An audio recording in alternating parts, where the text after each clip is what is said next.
Assalamualaikum warahmatullahi wabarakatuh. Saya Dr. Masrul Lubis, SPPD KGH, konsultan gastroenterohepatologi, dosen program studi spesialis ilmu penyakit dalam Fakultas Kedokteran Universitas Sumatera Utara. Tujuan pembuatan video pembelajaran ini untuk mengikuti sertifikasi dosen tahun 2023. Judul video pembelajaran ini mengenai sirosis hati. Tujuan kuliah sirosis hati adalah untuk membuat peserta didik mampu menegakkan diagnosa sirosis hati secara akurat dan mampu menata laksana sirosis hati secara mandiri dan profesional.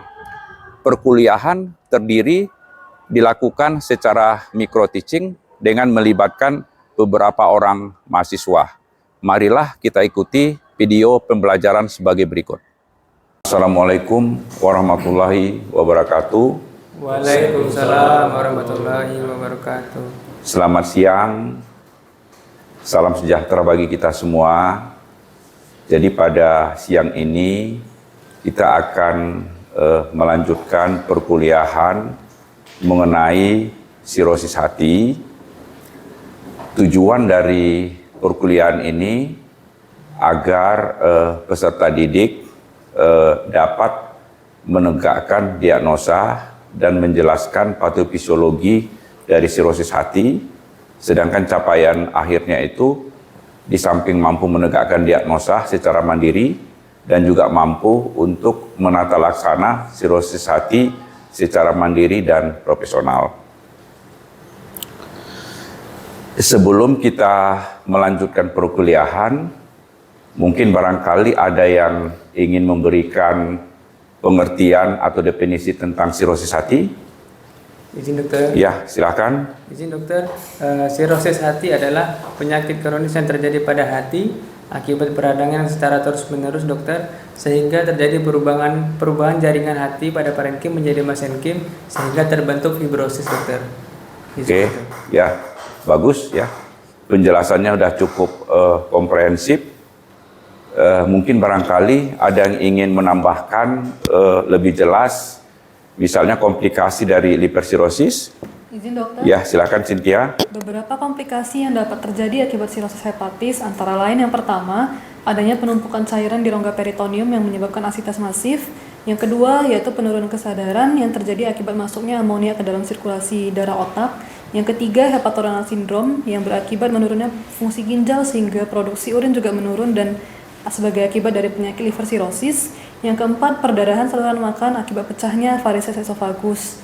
Dan yang terakhir adalah timbulnya keganasan sebagai akibat dari proses akhir penyakit liver cirrhosis. Oke, terima kasih. Jadi sepertinya kalian semua itu sudah mempersiapkan ya untuk mengikuti perkuliahan ini. Jadi adapun mekanisme perkuliahan kita yang kita mau jelaskan itu pertama nanti definisi, kemudian epidemiologi, kemudian etiologi, patofisiologi, gejala klinis, diagnosis, tata laksana, dan prognosis. Pertama tentang definisi.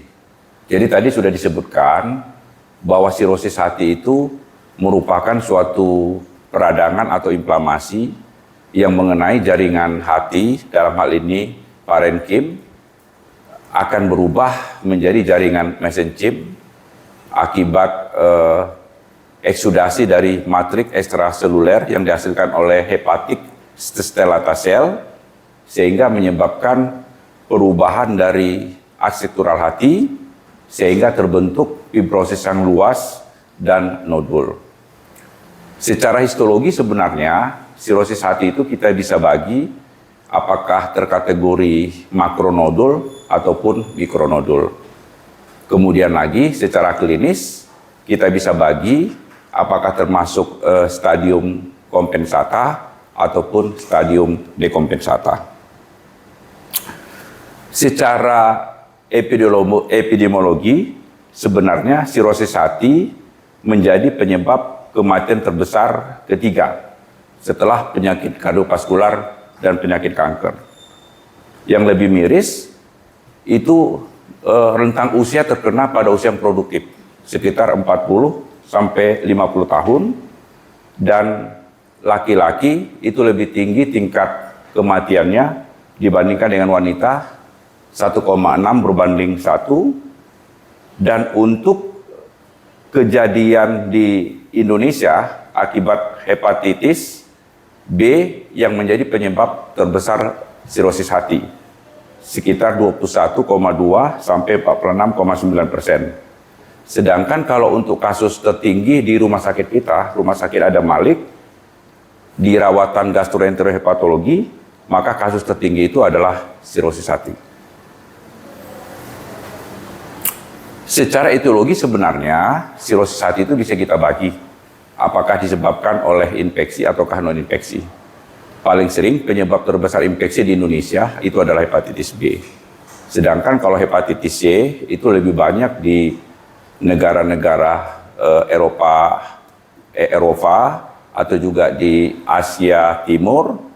Sedangkan di Amerika ataupun juga di negara-negara maju, penyebab terbesarnya itu justru karena non-infeksi, yaitu non-alkoholik fatty liver disease.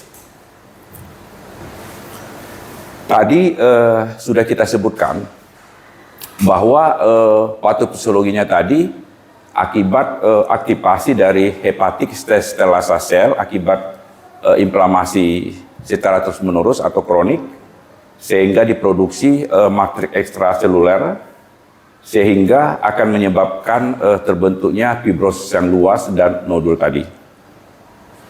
Nah, akibat perubahan jaringan parenkim menjadi jaringan mesenchim, maka timbul dua implikasi, yaitu akibat peningkatan tekanan vena porta yang kita sebut dengan hipertensi portal, dan juga akibat gangguan fungsi hati atau kegagalan fungsi hati yang kita sebut dengan hepatic failure. Nah, ini gambaran secara umum gejala dan tanda yang bisa kita temukan.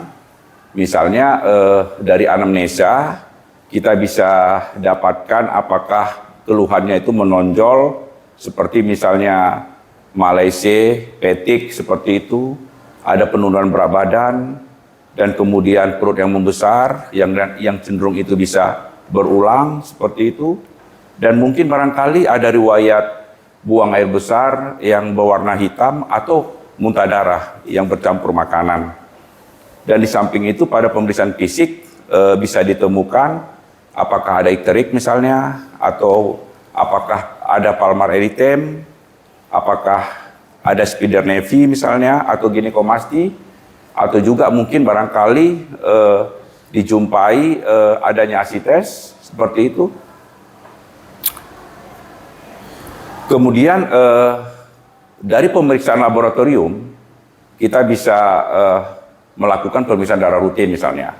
Jadi pada darah rutin, misalnya apakah Hb-nya rendah, menunjukkan adanya anemia, ataukah leukositnya meningkat, leukositosis misalnya, yang menunjukkan apakah ada infeksi pada sirosis hati, paling sering pada spontaneous bacterial peritonitis misalnya, ataukah trombosit yang turun. Karena hampir 80% pada pasien-pasien hipersirosis itu mengalami trombositopeni. Kenapa? Pada hipersirosis itu terjadi penurunan produksi trombopoietin. Jadi sehingga proses trombopoiesisnya menjadi terganggu. Di samping itu pada sirosis hati itu juga ditemukan adanya pembesaran limpa yang kita sebut dengan splenomegali, sehingga terjadi hipersplenism seperti itu. Jadi akibat kedua faktor tadi itu menyebabkan trombositopeni. Jadi kalau misalnya ada pasien-pasien dengan trombositopeni, salah satu DD yang harus kita pikirkan itu adalah kemungkinan sirosis hati. Di samping itu kita juga bisa melakukan pemeriksaan fungsi ginjal, ureum creatinine. Kenapa ini perlu? Karena sering pasien-pasien dengan sirosis hati itu akan mengalami penurunan jumlah urin. Jadi sehingga ureum dan kreatinnya akan meningkat. Kenapa? Karena pada pasien sirosis hati akibat penumpukan darah di vena porta, jadi sehingga aliran darah ke ginjal, glomerulofiltrasi rate-nya akan menurun. Jadi itu yang kita kenal dengan hepatorenal syndrome. Di samping itu juga kita lakukan pemeriksaan urin rutin untuk menilai apakah ada proteinuria ataukah hematuria misalnya yang menunjukkan adanya kelainan organik pada ginjal, seperti itu. Dan yang paling penting lagi, kita lakukan pemeriksaan parameter HbSAg dan anti-HCP. Ya, karena HbSAg hepatitis B merupakan penyebab sirosis hati yang terbesar di Indonesia. Kalau seandainya misalnya positif misalnya, kita bisa lakukan pemberian obat antiviral, jadi sehingga survivalnya, prognosisnya menjadi lebih baik ketimbang kalau tidak kita memberikan obat antiviral. Kemudian kita bisa lakukan pemeriksaan prothrombin time misalnya, seperti itu. Jadi kita bisa lihat apakah sirosis hati ini sudah termasuk kategori childhood misalnya, salah satu komponen untuk menilai prognosisnya juga. Di samping itu kita bisa periksa elektrolit dan pemeriksaan marker tumor, yaitu alpha fetoprotein dan PITKA. Kenapa? Karena itu perlu untuk mengevaluasi dan melakukan screening awal atau deteksi awal supaya sirosis hati ini jangan berlanjut menjadi kanker hati. Ataupun kalau seandainya sudah terjadi kanker hati, kita bisa melakukan pengobatan secara dini. Jadi sehingga prognosisnya menjadi lebih baik, seperti itu. Sampai di sini kira-kira jelas ya? Oke, kita lanjutkan ya. Kemudian kita lanjutkan dengan pemeriksaan pendukung. Seperti misalnya USG abdomen, penting sebagai deteksi kita apakah jaringan hati sudah mengalami pengerasan, yaitu parenkim hati yang normalnya homogen berubah menjadi heterogen misalnya, atau malahan mungkin barangkali terdeteksi sudah ada nodul, seperti itu, sehingga kita berpikir ini sebagai suatu kanker hati atau hepatoselular karsinoma. Di samping itu juga pada USG kita bisa tahu apakah ada ASI-tes atau tidak, ya kan, ASI-tesnya minimal atau masif misalnya. Dan di samping itu lagi dari USG abdomen kita bisa nilai apakah splennya itu membesar atau tidak. Di samping itu pemeriksaan selanjutnya seperti transient elastografi atau fibroscan. Jadi itu biasanya pada pasien-pasien dengan sirosis hati itu sudah masuk kategori sebagai F4. Dan yang paling penting lagi, bahwa pada pasien-pasien dengan sirosis hati, ada namanya kriteria Baveno, itu biasanya sudah terjadi pembesaran pembuluh darah yang kita sebut dengan varices esophagus. Nah, kita harus deteksi itu dan kita harus lakukan pengobatan kalau ditemukan. Sebab kalau tidak, itu akan bisa menyebabkan perdarahan saluran cerna bagian atas yang kita sebut dengan hematemesis, ataukah BAB warna hitam yang kita sebut dengan melena. Ini algoritma yang kira-kira bisa mendukung kita untuk menegakkan diagnosa sirosis hati. Jadi sekali lagi dari anamnesa kita bisa dapatkan apakah pasien sebelumnya itu sudah menderita sakit kuning atau hepatitis, seperti itu ya. Terutama kita tanyakan apakah dia pernah menderita hepatitis B atau hepatitis C. Kemudian kita bisa tanyakan lagi apakah ada riwayat keluarga yang menderita hepatitis. Kita tanyakan lagi apakah dia punya riwayat perutnya yang membesar. Kemudian setelah mungkin dapat obat, urinnya banyak, perutnya mengecil, yang kita curiga kemungkinan ASI-tes, ataukah mungkin barangkali yang paling penting, apakah dia ada riwayat minum alkohol, seperti itu. Nah, ataukah riwayat kegemukan atau diabetes, yang mungkin barangkali kita berpikir ini kemungkinan awal sirosis hati ini akibat dari non-alcoholic fatty liver disease misalnya.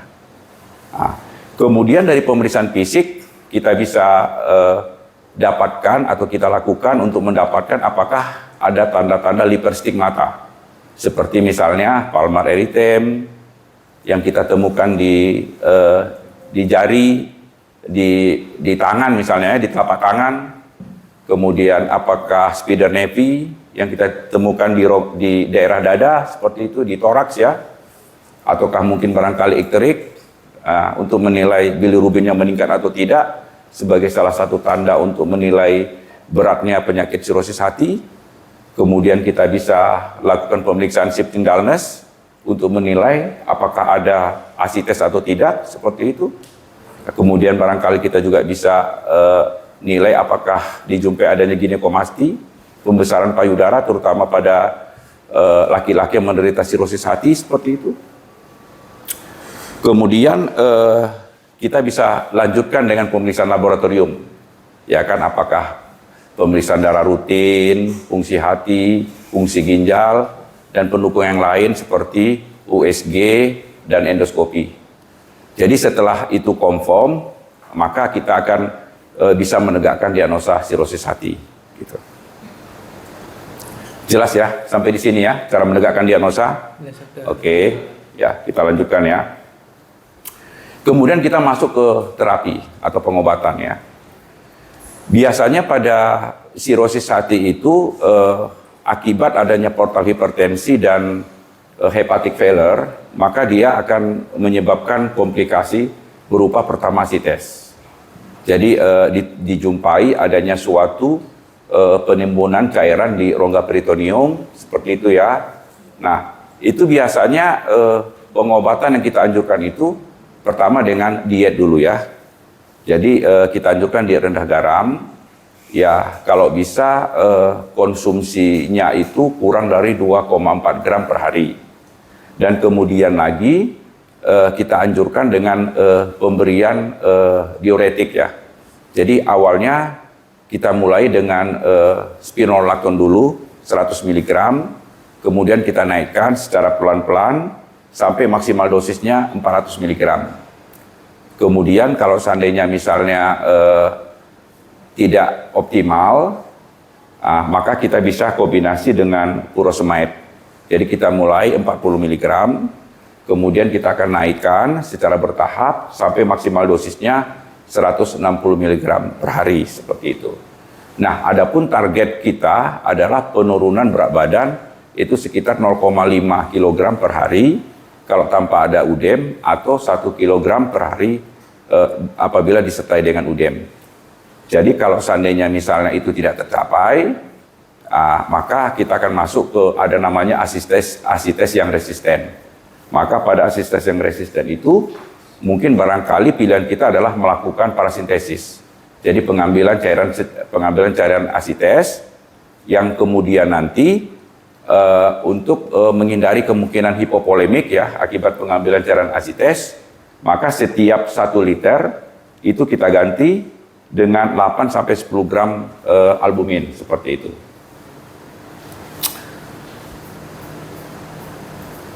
Kemudian kita akan masuk lagi komplikasi selanjutnya, itu adalah timbulnya varises esophagus. Jadi akibat dari hipertensi portal akan menyebabkan pelebaran pembuluh darah di esophagus, yang apabila biasa tekanan portalnya itu lebih dari 12 cm H2O, itu sangat berisiko untuk terjadinya pecah atau kita sebut dengan pecahnya varises esophagus. Jadi paling sering memang pada pasien-pasien sirosis hati itu akan mengalami muntah darah, hematemesis, ataukah BAB warna hitam yang kita sebut dengan melena.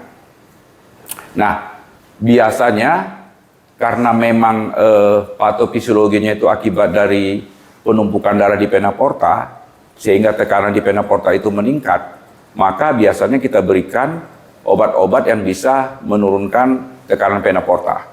Jadi seperti vasoactive drug, ya contohnya mungkin somatostatin, octreotide, ataupun terliperesin. Kemudian setelah itu baru kita lanjutkan dengan tindakan endoskopi. Jadi tindakan endoskopi itu tujuannya bisa untuk diagnostik dan juga untuk terapeutik. Jadi Jadi tindakan terapeutik itu bisa berupa skleroterapi, misalnya kita injek zat sklerosan, atau juga bisa kita ikat yang kita sebut dengan ligasi atau band ligation seperti itu ya. Kemudian kalau seandainya misalnya tidak berhasil, maka pilihannya kita bisa lakukan pemasangan Sengstaken-Blackmore, ya balon ya balon untuk diletakkan di osofagus dan juga di gaster, dan itu biasanya tidak boleh lebih dari 24 jam karena salah satu risikonya kemungkinan adalah aspirasi. Dan di samping itu kalau memang cenderung berulang, maka pilihan kita adalah TIPS.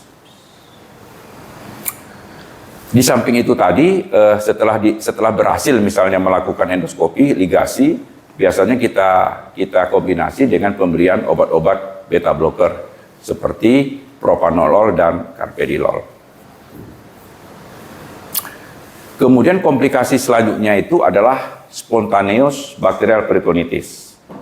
Jadi paling sering memang pada pasien sirosis hati ini mengalami asites, kemudian cairan asites itu mengalami infeksi.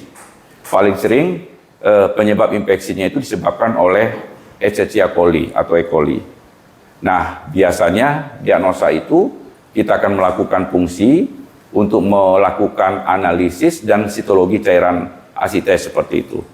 Nah, apabila jumlah selnya itu minimal lebih dari 250 dengan persentase 80% karena polimorfonuklear, dalam hal ini neutrofil, maka itu tegak sebagai suatu spontaneous bacterial peritonitis. Jadi karena memang ini infeksi, maka pemberiannya itu adalah dengan memberikan antibiotik, dalam hal ini cefotaxime, dan biasanya kita kombinasi dengan albumin. Kemudian komplikasi selanjutnya itu adalah sindroma hepatorenal. Jadi yang dimaksud dengan sindroma hepatorenal ini maksudnya bahwa pada sirosis hati itu karena mengalami portal hipertensi, terjadi penumpukan darah di vena porta, sehingga aliran darah ke ginjal menjadi menurun. Jadi glomerulofiltrasi rate-nya akan menurun, sehingga jumlah urinnya akan menurun, sehingga kreatininnya akan meningkat.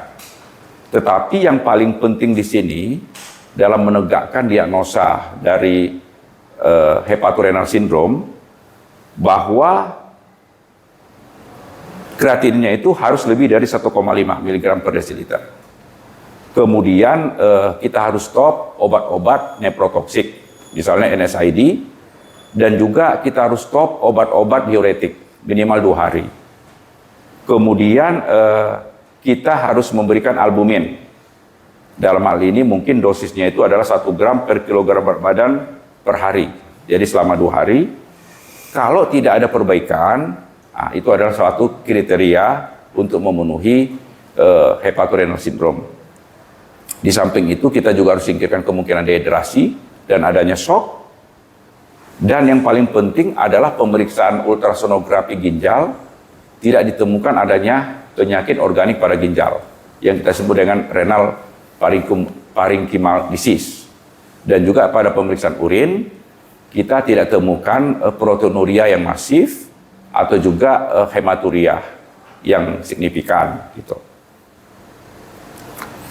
Kemudian pengobatannya, ya kita harus hentikan faktor pencetus kalau dia ada infeksi, faktor infeksi, kalau dia dehidrasi, kita harus rehidrasi cairan seperti itu, dan kemudian kita berikan obat renal vasodilator.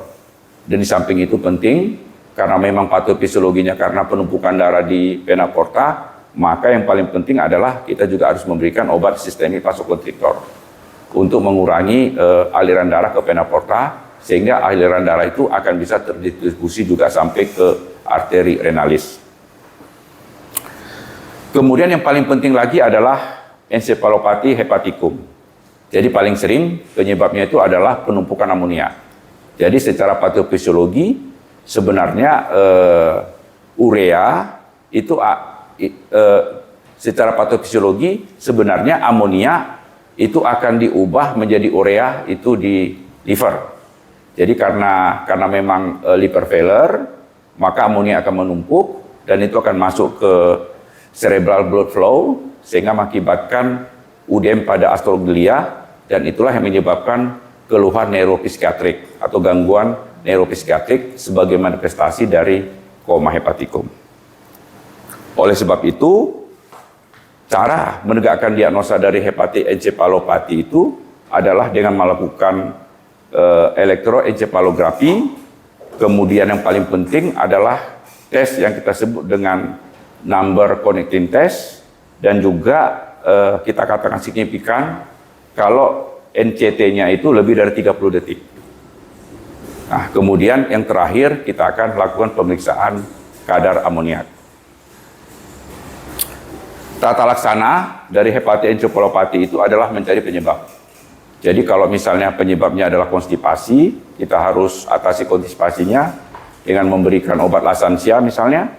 Kemudian kalau dia infeksi, kita atasi faktor infeksinya dengan memberikan antibiotik. Dan kemudian kalau seandainya memang ada gangguan elektrolit, kita koreksi elektrolitnya. Dan kalau ada perdarahan, kita bisa lakukan kumbal lambung dan juga untuk menghentikan perdarahan.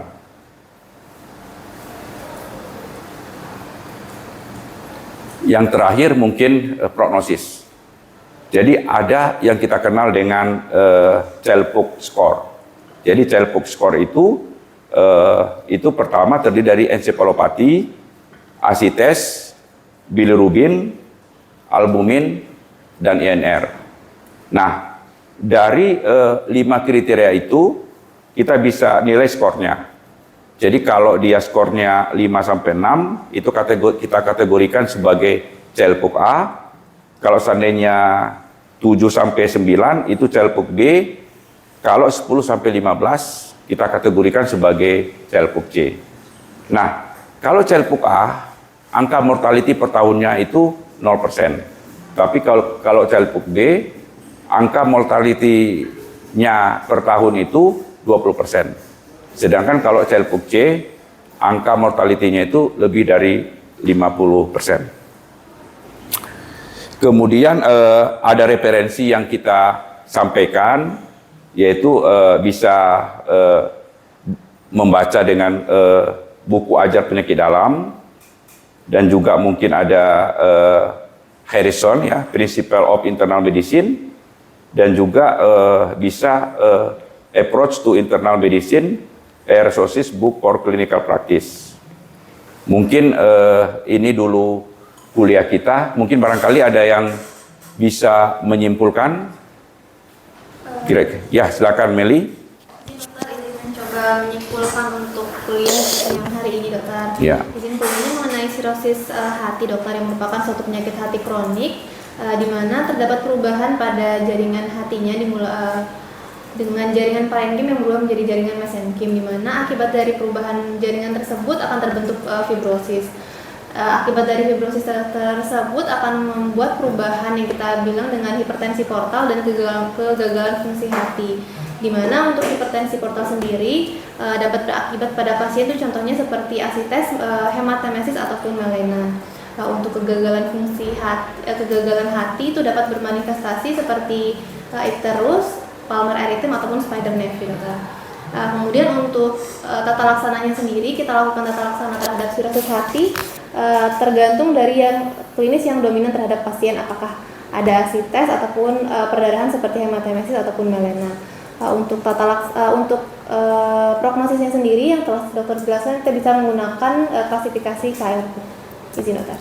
Oke, ya mungkin sebelum kita tutup mungkin ada yang mengajukan pertanyaan. Ya, silakan. Dr. Adi, ya.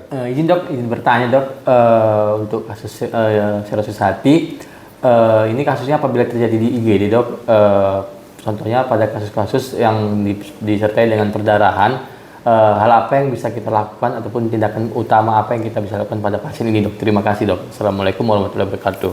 Oke, ini pertanyaan yang cukup bagus ya. Ini mungkin barangkali Dr. Adi sebelumnya pernah jaga di unit gawat darurat, jadi sering menerima kasus dengan perdarahan saluran cerna bagian atas. Jadi sebenarnya setiap menjumpai kasus-kasus dengan perdarahan, termasuk perdarahan saluran cerna bagian atas, itu kita harus nilai dulu. Yang kita sebut dengan ABC ya, lebih lengkapnya. Airway, breathing, circulation. Jadi kita harus nilai jalan napasnya, kemudian juga pernapasannya, kemudian baru sirkulasi. Jadi sirkulasi ini termasuk tekanan darahnya. Apakah terkategori shock atau tidak. Jadi kalau seandainya pun nanti misalnya pasien datang dengan keadaan shock, mungkin barangkali yang paling penting ada resusitasi cairan seperti itu. Jadi itu prinsip dasar sebenarnya. ABC itu harus kita nilai.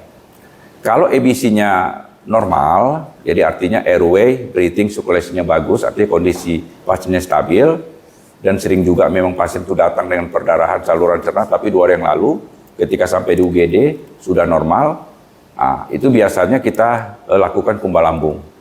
Tujuannya itu adalah untuk memastikan apakah masih ada sisa darah itu di lambungnya atau di gaster. Kalau memang ada, itu harus dikeluarkan. Sebab kalau tidak, itu bisa menjadi faktor pencetus untuk terjadinya koma hepatikum, yang merupakan salah satu komplikasi dari sirosis hati tadi. Nah, di samping itu, kita bisa memberikan obat-obat vasoaktif tadi. Dalam hal ini tentu kita berikan secara intravena. Kenapa? Ya karena ini termasuk kasus emergensi kan, karena perdarahan. Jadi kita bisa pilih apakah kita mau berikan somatostatin, ataukah octreotide, ataukah terlipresin. Kemudian setelah kondisinya stabil, barulah kita lakukan endoskopi. Yang tujuannya adalah untuk diagnostik, memastikan apakah memang betul perdarahan saluran cernanya itu berasal dari varises yang pecah, ataupun juga untuk terapeutik. Yang tujuannya itu adalah melakukan ligasi pada varises esopagusnya.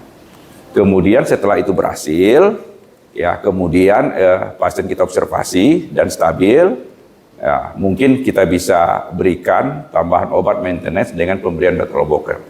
Dalam hal ini bisa propanolol ataupun carvedilol. Jelas ya? Jelas, Dok. Oke, ya mungkin ya tidak ada lagi pertanyaan, maka kuliah kita tentang sirosis hati kita tutup. Saya sudahi dengan wabillahi taufiq wal hidayah. Assalamualaikum warahmatullahi wabarakatuh. Waalaikumsalam.